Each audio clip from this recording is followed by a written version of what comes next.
Hello, everyone. Welcome back to the podcast. I'm Sophie, and I'm really happy you're here today. And I'm Leo. Honestly, this topic feels very close to my heart because I struggled with it for years. Same here. Today, we're talking about something so many English learners experience but rarely talk about openly. Yes, how to turn short answers into real conversations. You know that moment when someone asks you a question in English and you answer, but then everything stops? Exactly. You say yes or no or it's good, and then there's silence. And inside, you're thinking, I know more English than this. Why can't I say it? That feeling can be frustrating, embarrassing, and honestly, a little painful. But today, we want to tell you something important. This problem is normal and it can be fixed. We'll share real examples, personal stories, and simple ways to continue a conversation naturally. So if you've ever felt stuck after a short answer, this episode is for you. Before we start, don't forget to like this video if it helps you. And subscribe to the channel so you don't miss future episodes.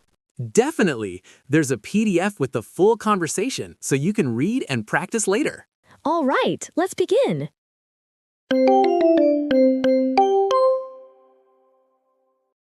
Leo, let me ask you something simple. When someone asks you, "How was your day?" what do you usually say? For a long time, my answer was always the same. I said, good, and that was it. Inside my head, I had many thoughts, but none of them came out. I can relate to that so much. I remember answering good even on very emotional days, just because I didn't know how to continue. Yes, and the strange part is that in our own language, we would never stop at one word. We would explain, complain, or tell a story.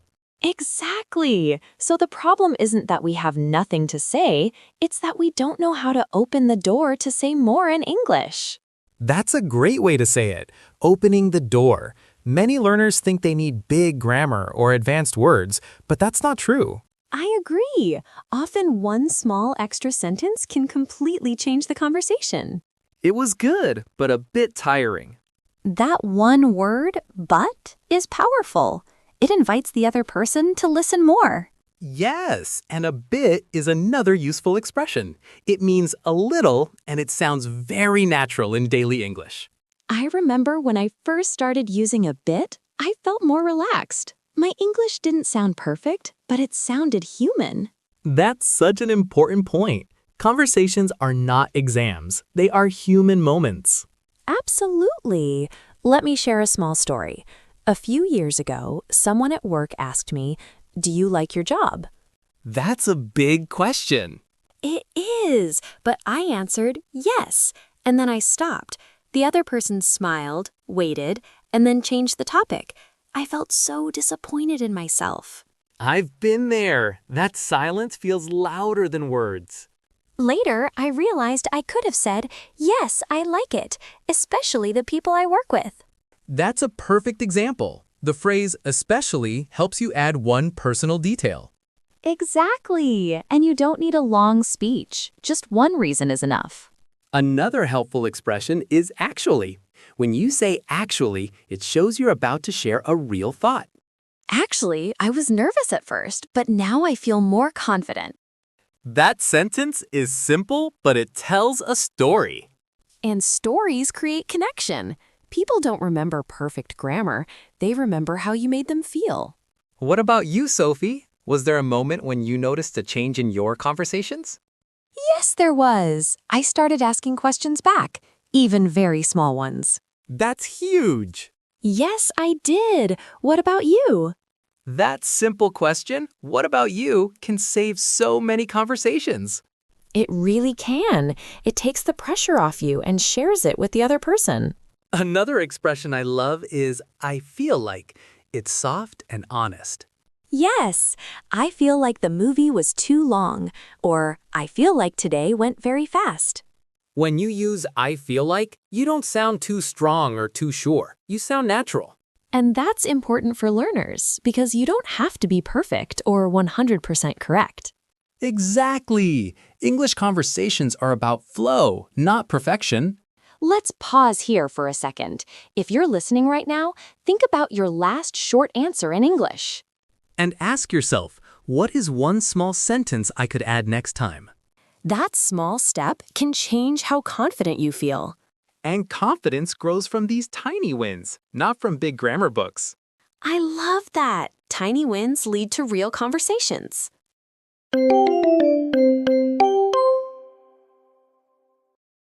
Before we continue, I want to slow things down a little and go deeper. When we say turn short answers into real conversations, we're not just talking about language. We're talking about courage, habits, and how safe you feel when you speak. I'm really glad you said that because many people blame their English level, but the real issue is often fear. Fear of sounding strange, fear of making mistakes, or fear of boring the other person. Yes, and that fear pushes us to give very short answers because short answers feel safer. If you say less, you think you make fewer mistakes. Exactly. But the problem is that short answers also close the conversation, and then we feel lonely or disappointed, even though we wanted to connect.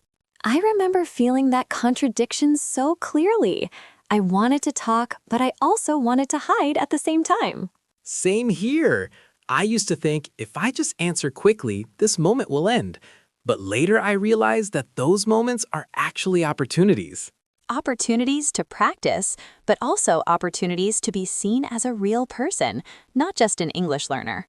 That's such an important shift. When you speak, you're not performing English, you're sharing yourself through English. Let's take another common question. Where are you from?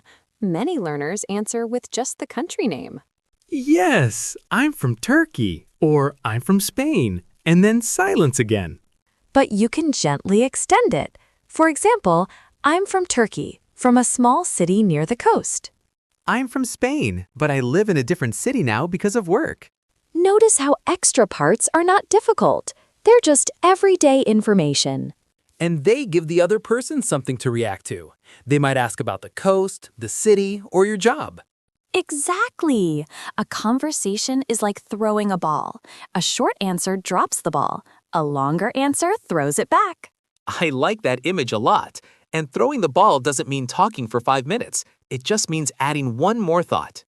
Another expression that really helps is, it depends. Oh yes, that one changed my conversations a lot.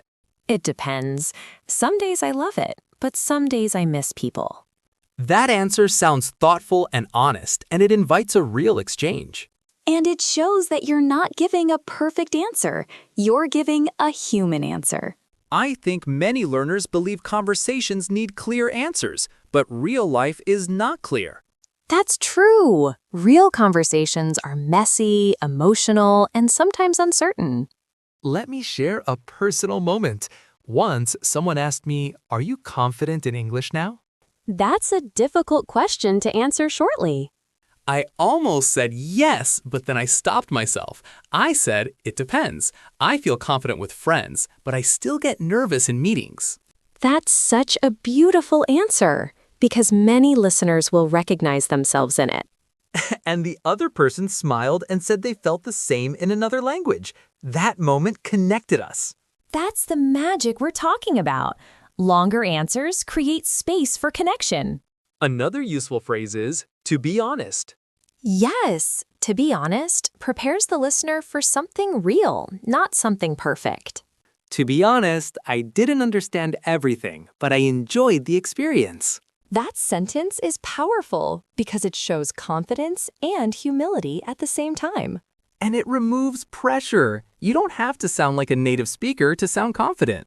Confidence often comes from being honest, not from being flawless.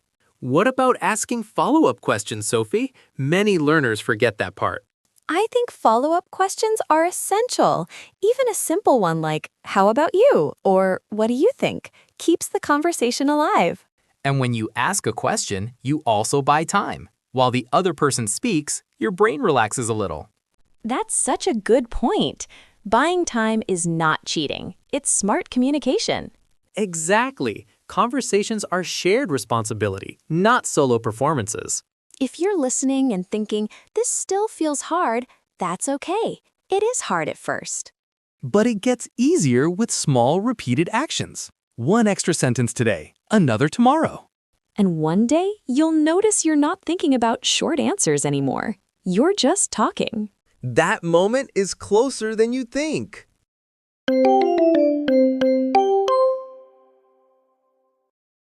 I want to talk about something very specific now, because many listeners write to us about this feeling. They say they understand English when they listen, but when it's their turn to speak, their mind feels empty. They panic a little, and then the shortest answer comes out. That moment can feel like failure, even though it's actually very normal. I'm really glad you brought that up, because I remember that feeling very clearly. It's like all your English disappears at the exact moment you need it.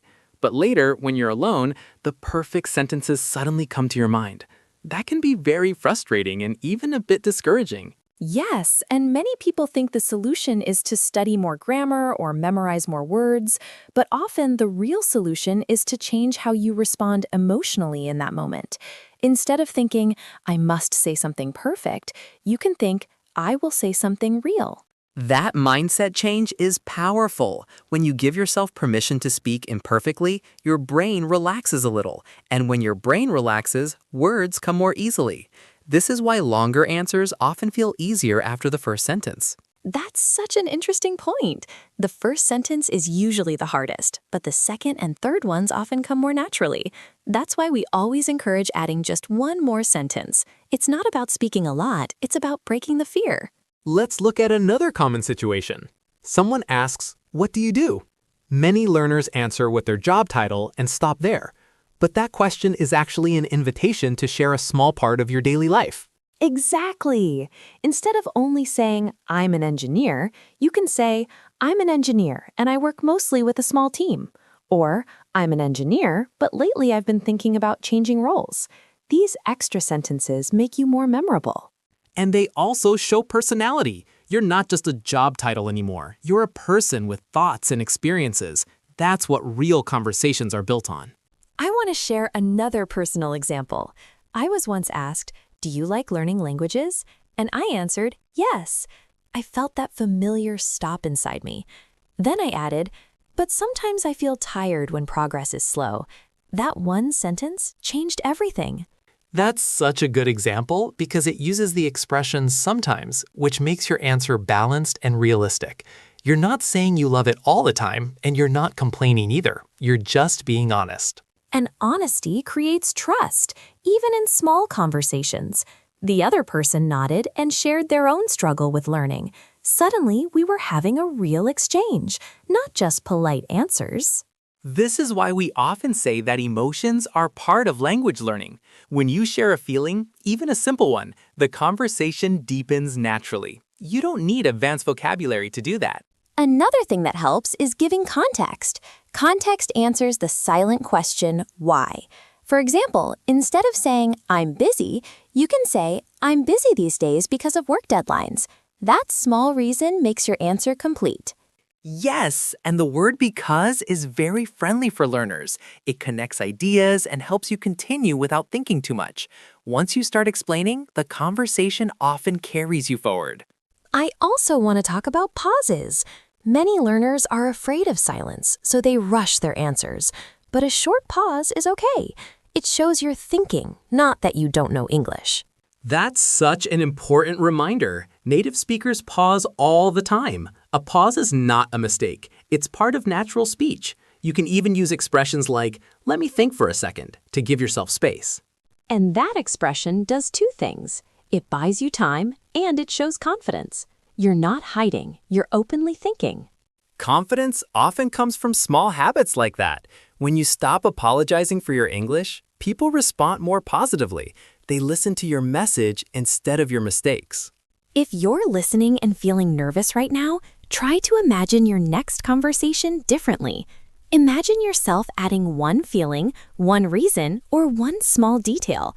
You don't need to change who you are, just how much you share. And remember, conversations aren't tests you pass or fail. They are experiences you grow from. Every longer answer is a small step forward, even if it feels uncomfortable. I really believe that.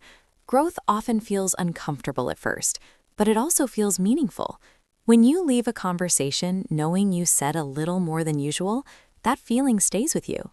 And those feelings build confidence over time. One day, you'll notice that your answers are naturally longer, and you won't even remember when it changed. That's the moment when English stops being something you study and starts being something you live.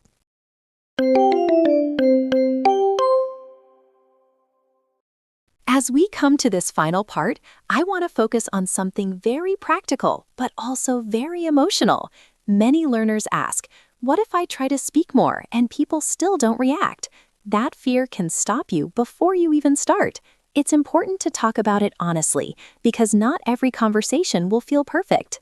I'm really glad you're saying this, because sometimes learners think every longer answer should create a deep connection, but real life doesn't work that way. Sometimes the other person is tired, distracted, or just not very talkative. That doesn't mean your English was bad or that you failed. Exactly. A real conversation is a shared space, and you can only control your part. If you give a fuller answer and the other person doesn't continue, you can still be proud of yourself. You did something brave, and bravery always matters. I remember a moment when I finally gave a longer answer, and the person just nodded and changed the topic. At first, I felt embarrassed and thought, why did I even try? But later, I realized something important. I liked how I sounded, even if the moment didn't go far. That's such an important realization. Sometimes the biggest change happens inside you, not in the conversation itself. When you hear yourself speaking more naturally, your confidence grows quietly. And confidence changes future conversations. The next time you speak, you're a little less afraid, then a little less again. That's how habits are built. I also want to talk about self-kindness. Many learners are very hard on themselves. They remember one awkward moment and forget 10 good ones. But progress is not a straight line. Yes, some days your answers will be longer and smoother, and other days you'll go back to short replies. That doesn't mean you're going backwards, it just means you're human. One thing that helped me was reflecting after conversations, but in a gentle way. Instead of thinking, I was bad, I asked myself, what did I do better than last time?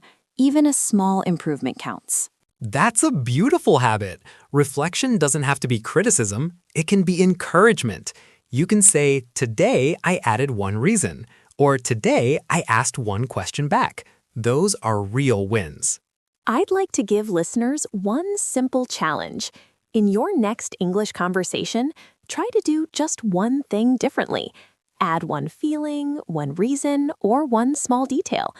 Don't aim for a perfect conversation. And don't wait for the right moment. The right moment is the next question you're asked. Even something as simple as, how are you, can become a real exchange.